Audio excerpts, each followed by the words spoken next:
Their immediate response, when the government said they were appointing the panel, they weren't going to give the money and the whole company would go into liquidation, was to mobilise their own members and the wider community through a mass lobby of Parliament, sending down a train, paid for by Clydebank, Town Council and the STUC, and second, to develop their own very special, unexpected tactic of response, the work-in. Davey will say a lot about that. But it's been claimed it was a public relations stunt or a hoax. It wasn't. It was a tactic that slowly strangled the government. Just keep watching my time. I'm moving forward. I'm on page 4. It's all right. I've only got 44 more pages. Why was it such an effective tactic? First, it exploited the legal technicalities, and I'm going to get this right this time. You were right. There's 2,000 creditors. Got it wrong last time. Yeah. Well, you corrected me last time when we were sitting on that platform. The liquidator who had been appointed was responsible to the creditors and not to the government. And there were 2,000 creditors who stood to lose everything if the yards went bankrupt. The people who would get the money would be, first of all, the banks and the government.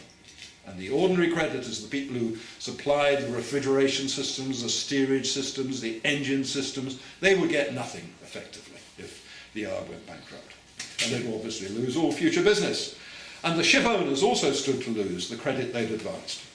So there were all these creditors out there, and saying, we will work in, we will keep that yard running, we will raise the levy and pay the wages, and we will continue to produce the ships, responded to the wishes of the creditors. And the liquidator was responsible to the creditors, not the government. Secondly, it trumped the government's propaganda. His whole propaganda machine had gone into overdrive over the summer. We know this kind of propaganda at the moment. Wasteful and work-shy workers are what are ruining this country. We need to get discipline back into the workforce. And of course, they were preparing for what had to come. So the work-in showed that the workers were defending their jobs by working, and therefore countered that whole propaganda. Third, it gave the defence of the yards, which was simply, to start with, the defending of people's jobs, a much wider resonance within the whole political system, because it became now a principle. It was defending the right to work in your community and your trade, and not having any government take it away. So it generalised it. It was the defence of the regional economy, and a challenge to the government's abandonment of full employment for the first time since 1945. And finally, it exploited the divisions in the Conservative Party's own base among regional and small business.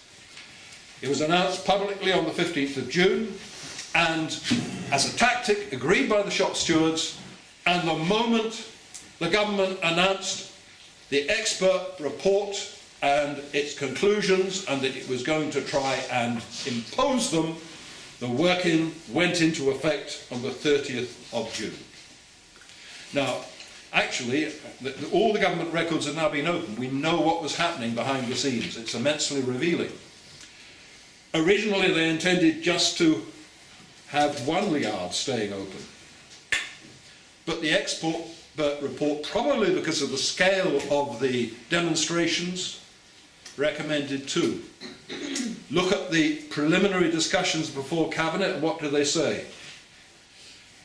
Something like, this is John Davis, I am very concerned that our original objectives have been undermined by this report, but because we will not be able to keep it secret, we therefore will have to go along with the 2-yard solution.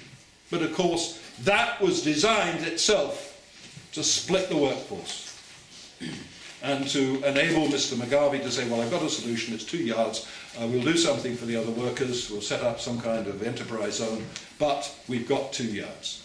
Called Govern, not Clydebank, obviously, because it wasn't designed to split the workforce.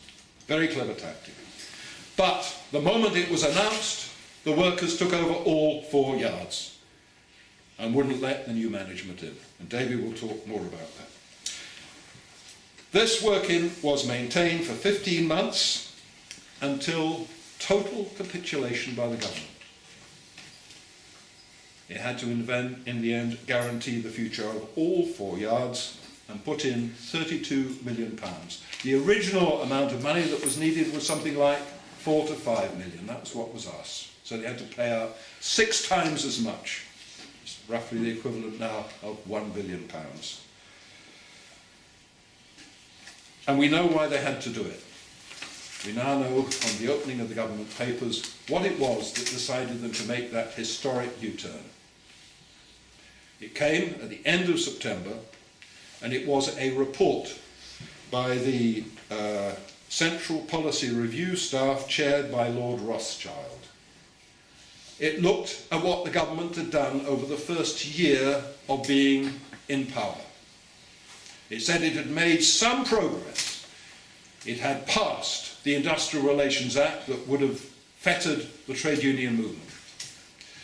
But, it said, our ability to implement it is now challenged because of the growth of what they called extreme militancy that is making it almost impossible for those within the trade union movement with whom we hope to work to win the votes in order to be able to carry it forward.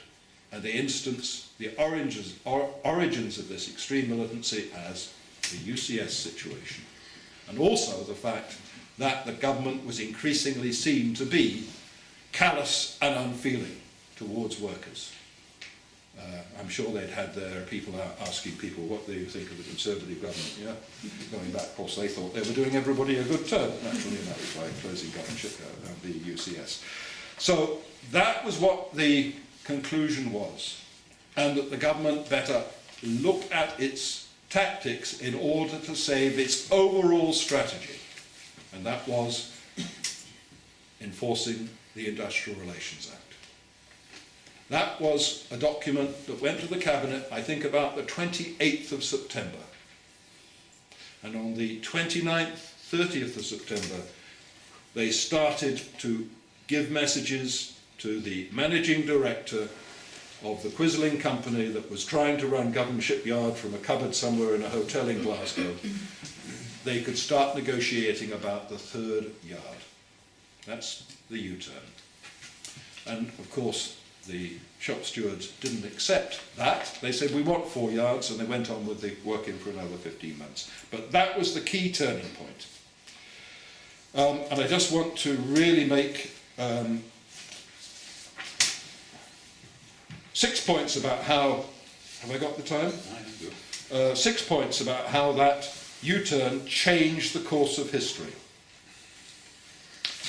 And then draw some conclusions about how it was done. First, it changed the direction of the trade union movement in Britain.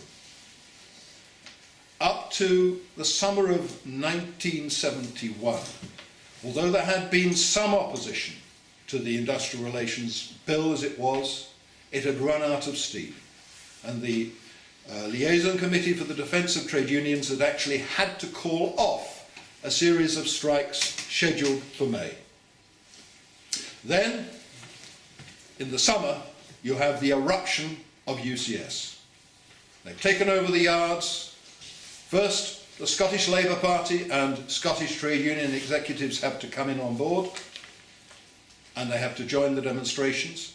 Demonstrations and unofficial and, by August, illegal strikes that mobilised hundreds of thousands of people across Scotland. They had to go into an illegal work-in. Even Mr. Wilson went in, I think very cautiously, in a motorcade with his minders. But he was being very illegal, I think, probably, wasn't he? Yeah. And in that climate, the TUC in 1971 refused to go along with ratifying the Industrial Relations Act and instead said any union that registers will be expelled from the TUC. A historic change. And of course the UCS shop stewards were up in the gallery, probably Davy up there as well, doing something horrible to clapping. Yeah, all right.